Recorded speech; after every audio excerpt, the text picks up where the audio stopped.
I disappeared from the Colorado woods 12 years ago. Part 3. Written by Zachariusfrost. I felt my eyes beginning to water as I finished reading William's last entry.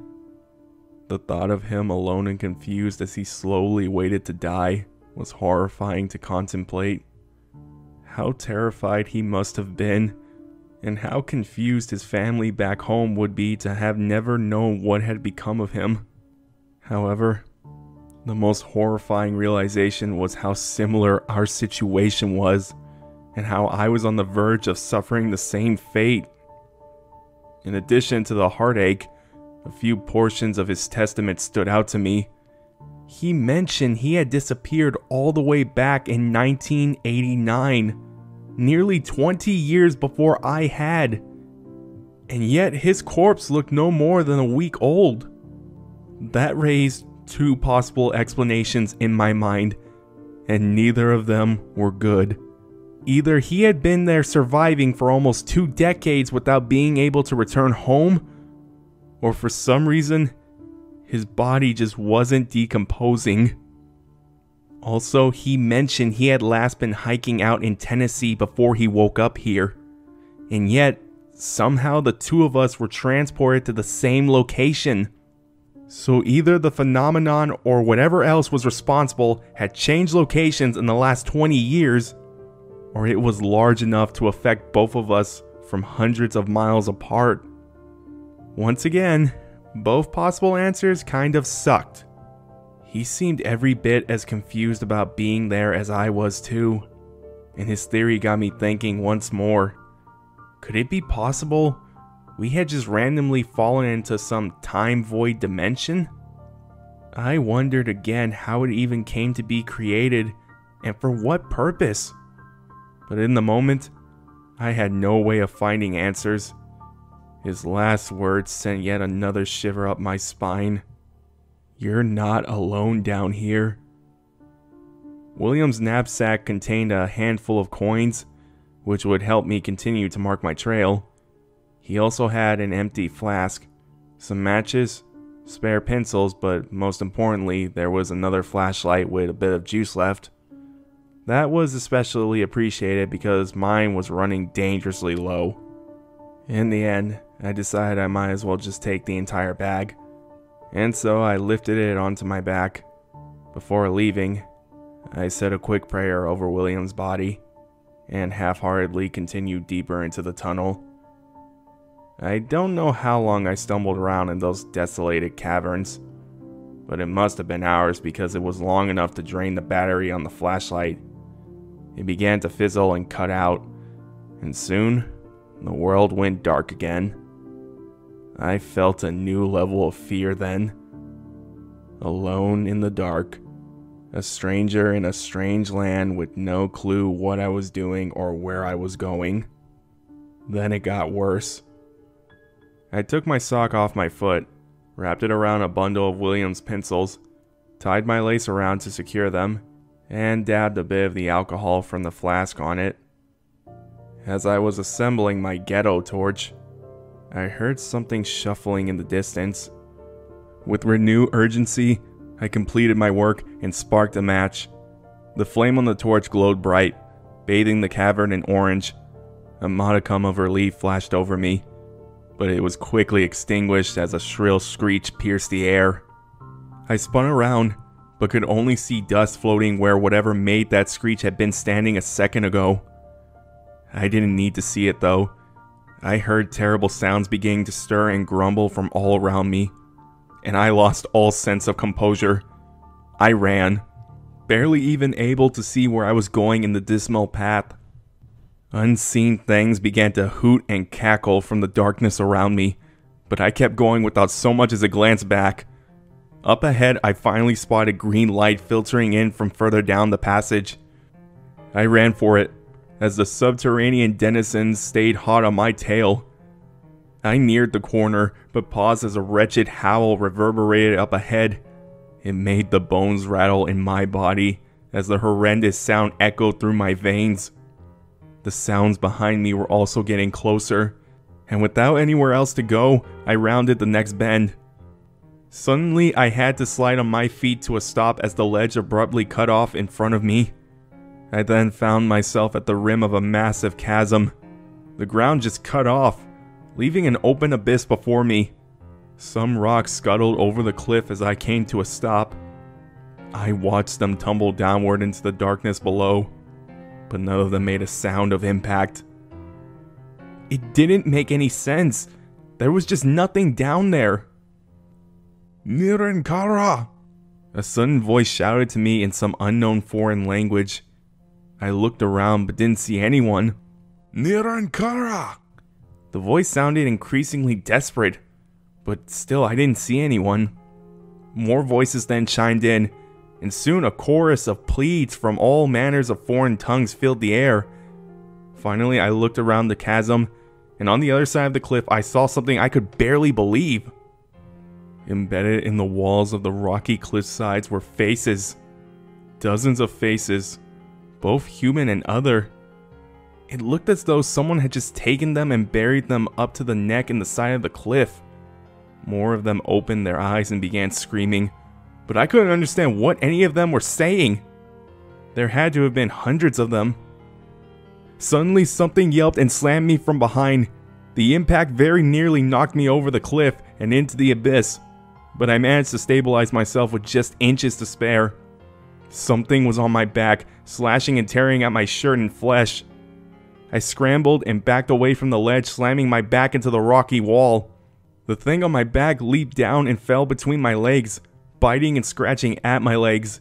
It was quick, looking like some kind of large cricket around the size of a small dog. But we fell to the ground fighting, and I managed to grab a hold of the thing and use my leg to boot it over the ledge. I heard it shriek as it plummeted into the chasm, but the sounds of others echoed from the tunnel behind me. The wall of faces grew in their chorus, and I took off running along the ridge. The running didn't last for long, as most of the ledge proved to be little more than a couple feet wide, and I was forced to slow down to prevent falling. The embedded faces continued wailing, and I saw more of those bug things emerge from the tunnel behind me.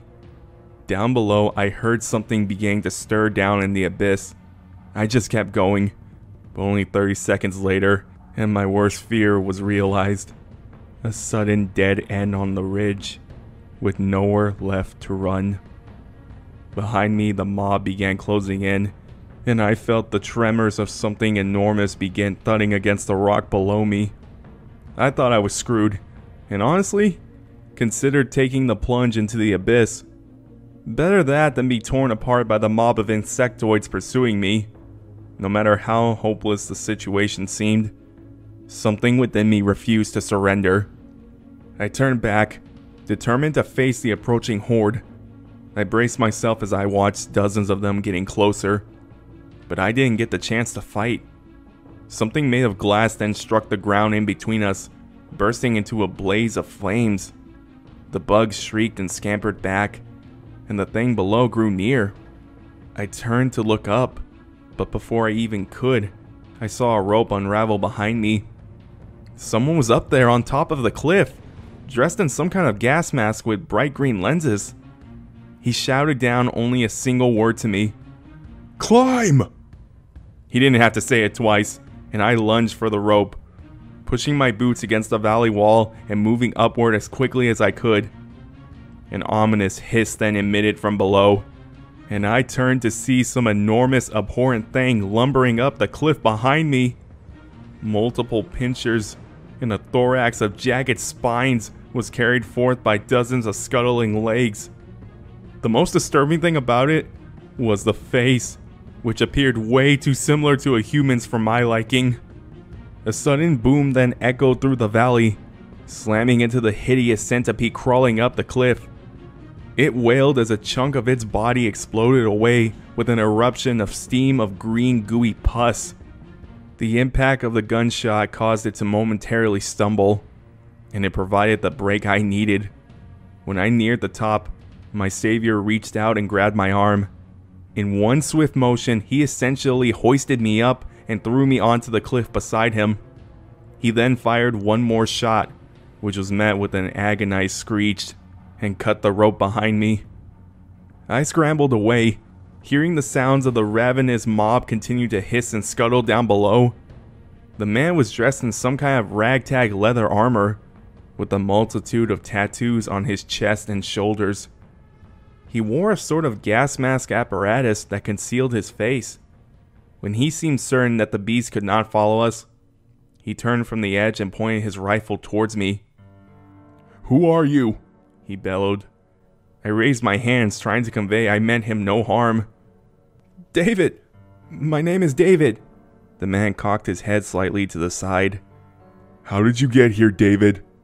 I tried to answer, but didn't even know where to begin. I don't know. I was just walking in the woods in Colorado, and then it was like a seizure or something. I just woke up here. The man then reached into his pocket and tossed over a small shiny object that landed at my feet. Stare at it. I eyed him in confusion. What? Why? The man tightened the grip on the gun. I need to know you're not one of them. He jostled his rifle, gesturing towards the small reflective object. I didn't understand what he meant, but I didn't want to try his patience either. I stared into the small mirror-like surface and saw my reflection. My face was covered in dirt, filth, and minuscule cuts, and deep bags had formed under my eyes. The man then signed, and I looked up to see him lower his rifle. You poor, poor soul. The man sheathed his rifle on his back and just stared at me. I wanted to ask the man who he was, but another question was more pressing as yet another screech sounded off. What are those things? The man turned back and peered over the cliff, then after a second turned back to me. I call the little ones cave hoppers, but that big one, oh, that's the first time I've seen him. He's an ugly sumbitch, he replied, with a minor southern drawl. His head glanced around the environment. What about those faces? The man just kept staring outward for a moment, before finally turning back to face me. Best not to even think about that right now. Where are we? What is this place? The man signed and looked up to the green celestial ring. I then realized it looked different than before. A little over half the ring had dimmed, leaving it in the shape of a rough crescent moon. That's the $1 million question, my friend. He eyed me again. That's what I came here to find out. I sat up in the dirt, and the man approached and sat on a rock. Who are you? How long have you been here? The man then chuckled slightly. Been at least 6 cycles now, but I kinda stopped counting.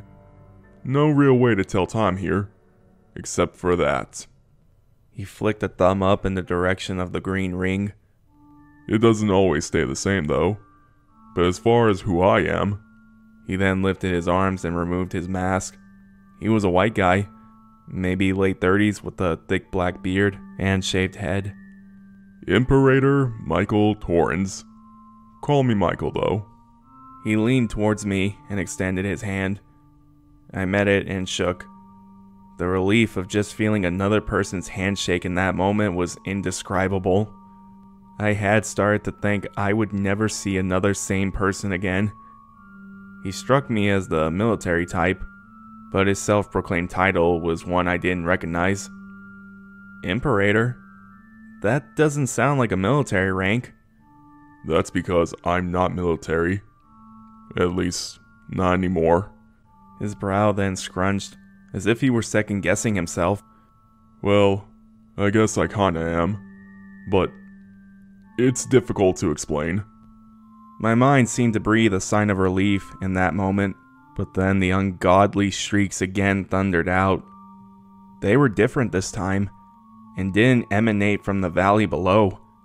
Suddenly, something huge ascended into the sky far in the distance. It looked like a giant serpent, with multiple sets of wings and arms. I ducked down behind a rock, and Michael just laughed. Right on cue. Don't worry, he ain't gonna see you this far out. What is it? Michael shrugged. Hell if I know. Some dragon-ass thing. You don't want to get near it, though. Found that out the hard way. He rolled back his pants leg, revealing a patchwork of scarred flesh that spanned from his foot to his thigh. Ouch, I replied, meeting his gaze. It actually breathes fire? Michael chuckled, covered the scar back up, and shook his head. Nah, spit some kind of acid. Nasty stuff, though. And I thought the dinosaur I saw earlier was bad, I said. Michael's gaze then shot inquisitively to me. Which one was it? He asked. My expression then turned to mirror his. You mean there's more than one? Michael scoffed and raised his eyebrow, as if to say, Oh yeah, you have no idea. I continued. It looked like a T-Rex or something. I don't know. And you got away? He asked. His surprise further exaggerated. I just nodded sheepishly. You must be tougher than you look. Not really. I dove in a swamp. Michael just stared back at me, befuddled for a moment, before breaking into a raspy laugh. After a second, I laughed too, and the relief was immense. Even with all the monsters and demons in that wretched place, the worst part about it was the seclusion. It just felt so good to connect with another living human being at that point. Well, you certainly got some cojones on ya at least. How many bells have you heard? I didn't understand his question at first, but then I remembered the resounding ring that bellowed as I left the Orange Haze Valley. Just one, I think. Michael's eyes then grew wide. Damn. You really just got here, huh? Again, I just nodded back. Michael then turned and pointed up to the sky as he spoke. You see that thing up there? I nodded. That is God here. It's the only indication that there is an order to this place. When the green is no longer visible, the bell will ring again. Once it does, everything locks, and you will be stuck here until the next one. He lowered his hand and seemed to ponder something solemnly. Just like me. I didn't even know what to say after that. His eyes seemed to glimmer with a sort of forlorn desolation. I think he'd been stuck there for a very long time. How do we get out? I asked the question, but part of me already knew the answer. Sure enough, he nodded at the tower looming just a couple 100 yards away. That's our ticket home. I stared up at it, seeing it more viscerally than ever before.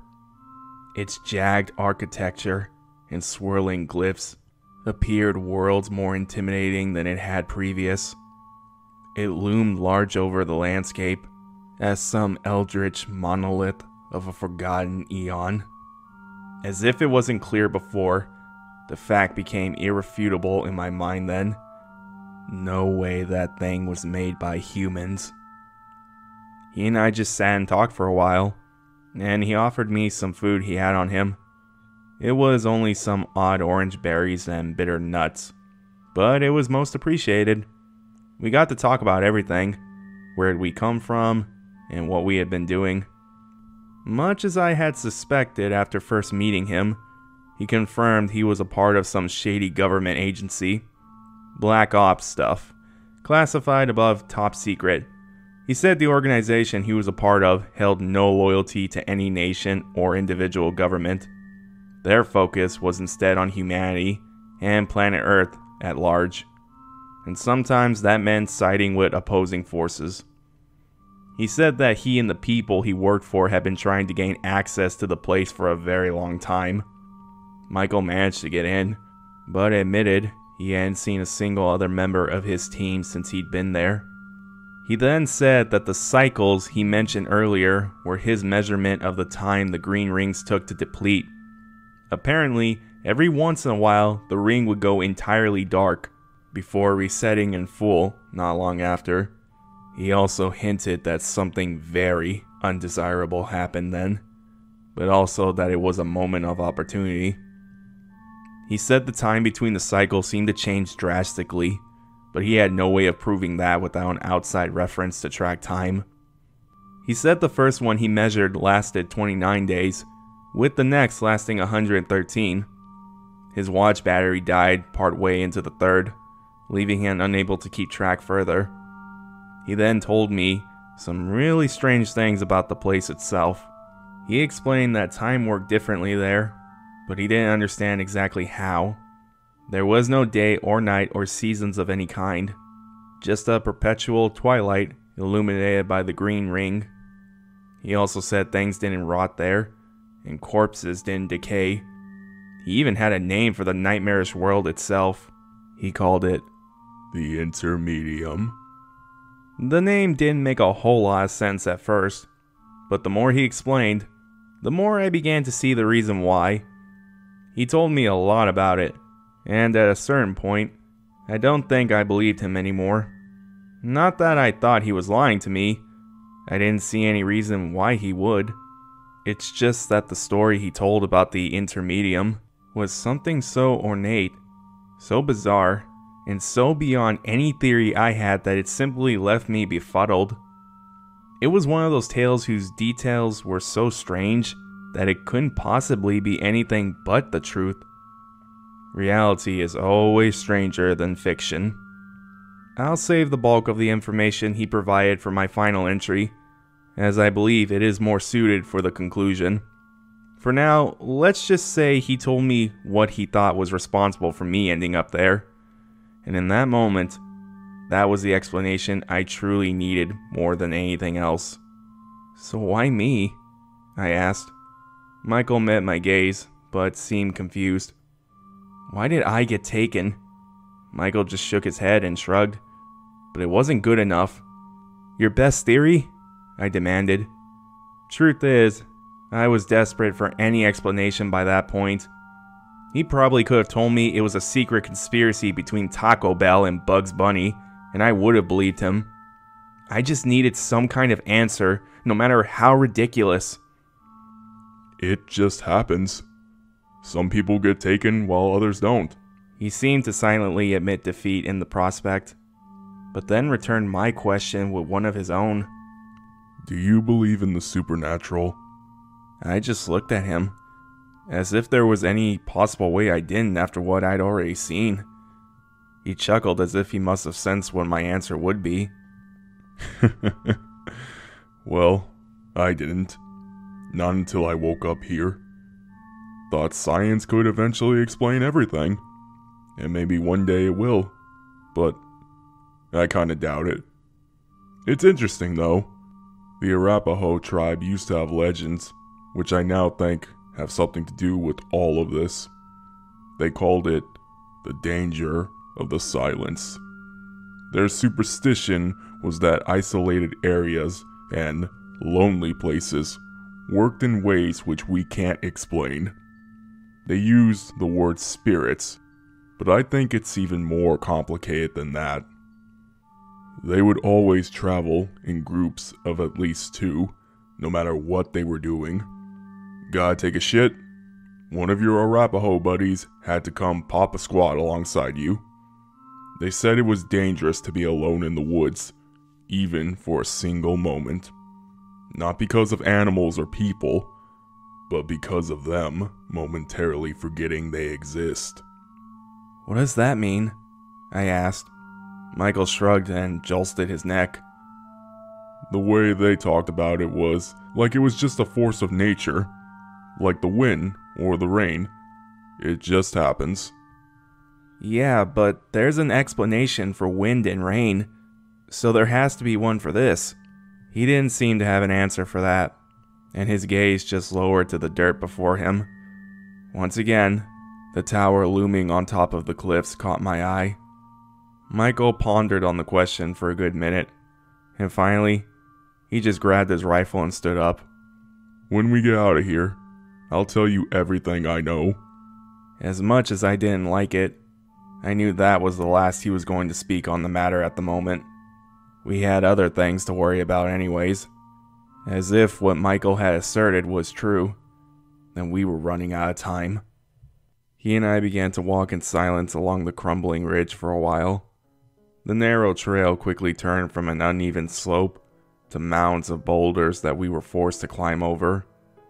The ridge itself was terribly uneven, looking more like some frozen stream of mud than it did a natural rocky formation. It took some time, but finally we crawled over a final ledge and found ourselves atop a small plateau. The tower loomed larger than ever before, and only about 300 yards away. Michael slung his rifle onto a boulder and climbed up as I looked on, dreading the climb we were about to embark on. "How do you know there's a way out?" I asked. Michael dusted himself off and glanced at the tower. I don't. But there is a small percentage of people that do come back alive. I think that when a cycle finishes, it presents an opportunity to escape. And, as you may have noticed, we don't have much time. He again pointed to the ring in the sky, and I saw that its light had further dimmed, leaving it at only about a quarter of its initial size. If I was going to put an interdimensional portal anywhere, it'd be up there. He nodded to the tower with a chuckle, and I was hard-pressed to disagree. He carefully climbed atop a rock that stood in the center of the trail, and turned back to face me. Sometimes other things get out of here too, though. He extended a hand, and I grasped it as he pulled me up to his level. Other things? What other things? Michael spat and turned back up the trail as he let out a small, cynical chuckle. Things you're better off just not knowing about. I followed along behind him, but my inquisitive, pestering mind kept raising more questions that I needed answers to. "You ever been inside?" I asked as Michael marched onward. Nope. Been trying to reach it ever since I got here, he replied without looking back. The vicinity seemed quiet, and we seized the opportunity to move forward.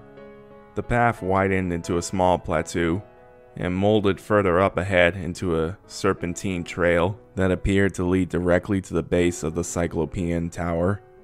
The gradient of it was steep, and it was clear it wouldn't be an easy road to get inside. The porous ground seemed to almost echo as I walked, as if the structure itself was hollow underneath.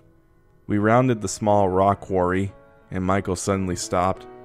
He put his hand out, and I joined his side, seeing exactly why he had frozen. Dozens of gray figures lay sprawled around the vicinity. I ducked down, but Michael didn't move. Luckily for us, they didn't either, and I realized they all were only statues. There were dozens of them, all frozen in various positions. Some stood fully upright, with arms covering their faces. Others were laid upon the ground, as if solidified in death. Most of them looked as though they were carved in states of distress. The discovery made me wonder whether they were more than just statues. The expressions carved into their slated simulacrums convoyed emotions of terror, sorrow, and something resembling mania.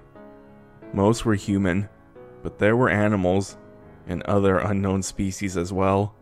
There was even one resembling a large stegosaurus. So, should we be on the lookout for Medusa as well? I meant it mostly as a joke, but Michael didn't respond. He just silently walked forward and knelt down to one of the bodies on the ground.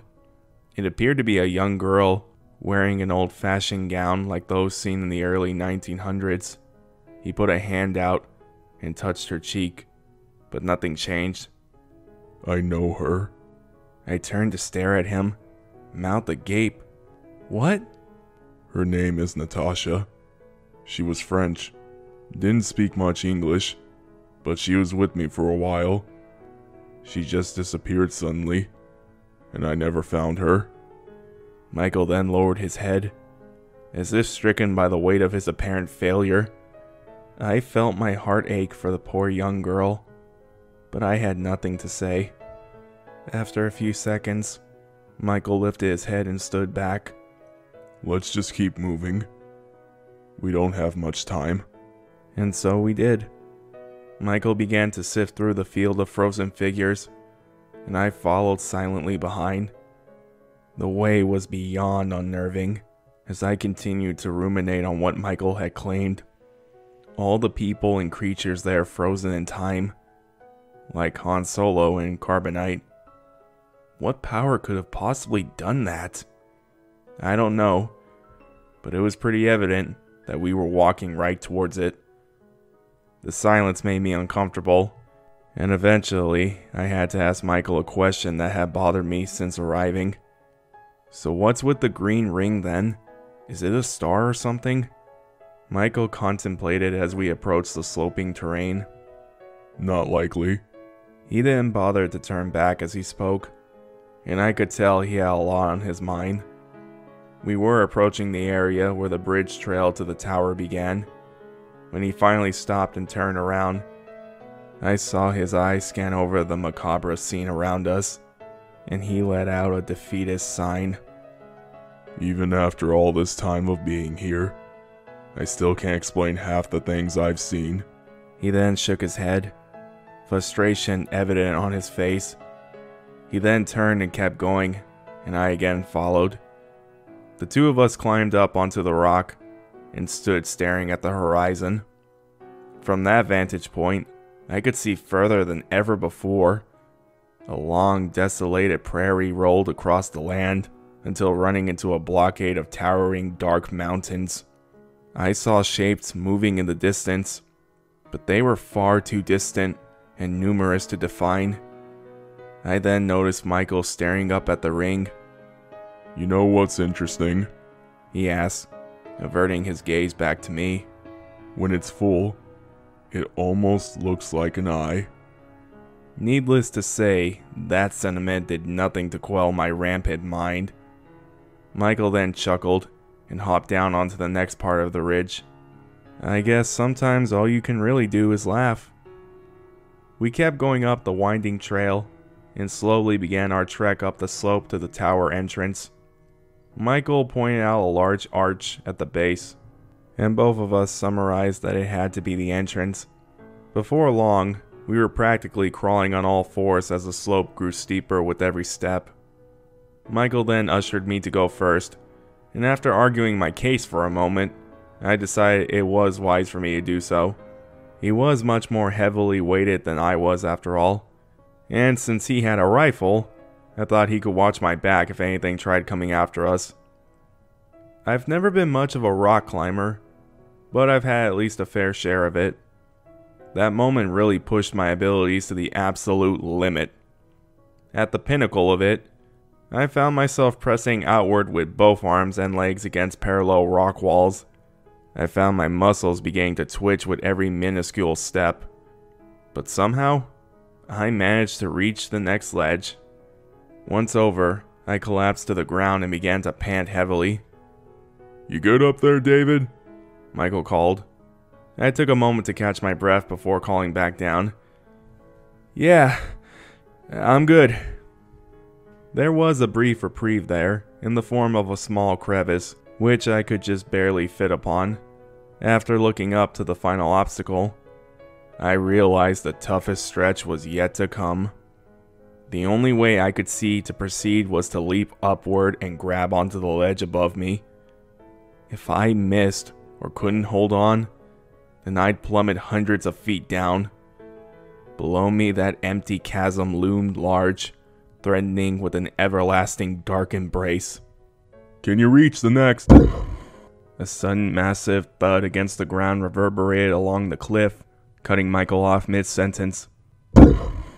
I bolted upright and scanned the horizon, but saw nothing. What is that? I asked, looking back down to Michael. His face had gone pale, and I saw his hand trembling. Oh no, he muttered. The sound was coming closer. Michael dropped his pack and began frantically digging through it. Michael, what is it? I yelled. As soon as the question left my lips, I saw something absolutely colossal shift behind the ridge. Michael pulled something from his pack and looked up with a desperate expression. Listen to me! Michael shouted up.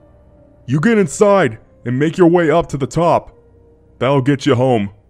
Michael loaded a fresh clip in his rifle and stared up to me. The hill itself seemed to shift behind him. What? No! You're coming with me! Come on! I shouted. Michael shook his head. We'll never make it. He then inspected the small silver box in his hand. Here, take this. He tossed a small steel lockbox upward, and I caught it. And this. He tossed another item before I was even ready, but somehow I managed to catch the long-nosed revolver. Something huge then began to rise slowly upward over the ridge. What about you? I asked. Michael shook his head. No time. Just get yourself home.